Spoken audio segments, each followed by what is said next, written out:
Welcome to the Jay Tyner Show, where we discuss all things wealth management and retirement planning. And as always, the goal of our team here at Semmax Financial Group is to help you focus more on your life and less on your money. Now, as a reminder, check with your current advisor, planner, CPA, and read our disclosure in the video description below. Subscribe to this channel if you want to stay up to date on all of our new content. And by the way, if you have questions or need a 15-minute free consultation, please visit semmax.com or call 336-856-0080. Hello and welcome. I've got 4 ways to help recession-proof your retirement savings. I'm joined here by Michael Sellers, CFP. Between Michael and myself, we're going to run through these here for you. So number 1, first way to help recession-proof your retirement savings. Take it away. Yeah. What do we got? Well, the old rule, create an emergency fund before you need one. So, what happens, and I fell victim to this as well in my younger years. You don't have an emergency savings. You don't have, $500 or $1,000 even.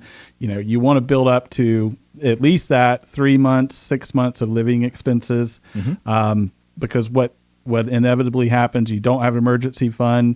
You need new tires on the car, AC breaks, some unexpected expense happens. And then what are you going to hit? Credit cards, payday loan, some high interest option that is not a good option. You're certainly better off borrowing from yourself than you are from borrowing from someone else. Exactly. So build up that buffer before you need it, and that way you don't get into those issues. I think that's great. And number 2 is kind of a continuation of that thought process with savings. But the idea is to continue saving in your retirement plan even if the market's down. And I know it can be difficult emotionally when you look at your account and you go, hey, I just contributed $400 into my 401k. Why is my 401k down $500? It feels like I'm doing the wrong thing. Maybe I should stop contributing. Maybe I should just put it on pause till the market comes back.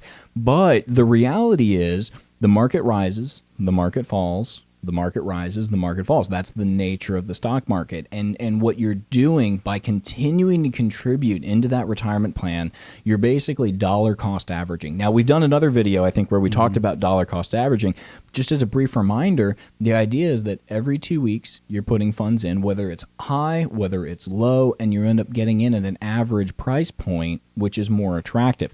So I think it's really key when you're in this volatile market, when you're in a more of a recession-based era. Now is the time to continue to be investing. You want to look at it, make sure you still can, but you want to be continuing investing as much as you can for the long term. Now, number 3. Hit it. What's number 3? Because that's wordy. It's really just understanding what's available in your retirement plan. What fund options are there? Reviewing, any resources you have with an advisor, with some online advice through your plan itself that might be available. Understand your time until retirement, and then also just your general risk tolerance. You could look at even a plan's default option. Most plans have a target retirement fund. They're not the greatest at all things at all times, but understand where you are and what your risk tolerance is. Generally speaking, the longer you have to retirement, the more risky you can be. And what does that mean when your portfolio, when it comes to your portfolio, a higher percentage of your account can be in stocks or equities, because those are going to be the most volatile but give you the most growth potential. But along with that, those target date funds, I think it's important to know how they're set up and what's inside of there, because you may be in a situation where you're going, well, I would never invest in the bond market right now. It's been dropping like crazy, and they're about to raise rates again. And yet you look inside of your target date fund and you turn out you've got 37% of your account in bonds. I think it's that speaks to what you're saying. It's really important to understand what have I got? How do I have things set up? What is this target date fund? What is this contra fund? What is this growth fund? What does this mean? And I'll be honest, I feel like my aggravation with a lot of these 401k plans is you call up their advisor for advice and you don't really learn anything.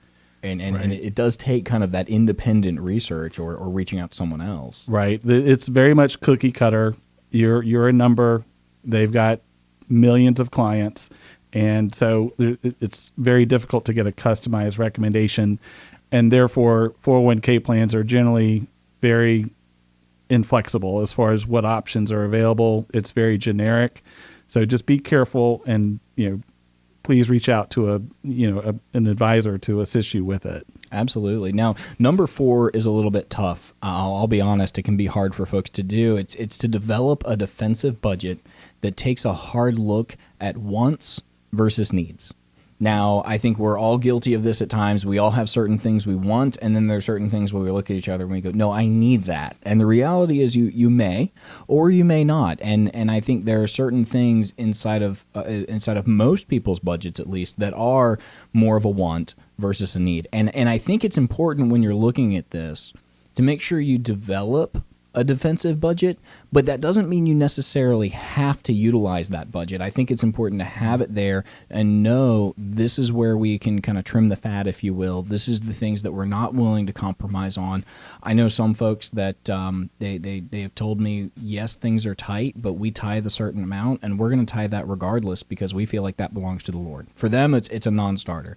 There are other people who are going to go, okay, things are tight. Maybe I'm going to cut back on how much I'm giving in charity this holiday season. And that's where it has to be customized to the person. I do think it's important to understand what are your wants and what are your needs, because those will vary from individual to individual. It can be tough, though. Yeah. It can be very difficult. Now, I'll say this.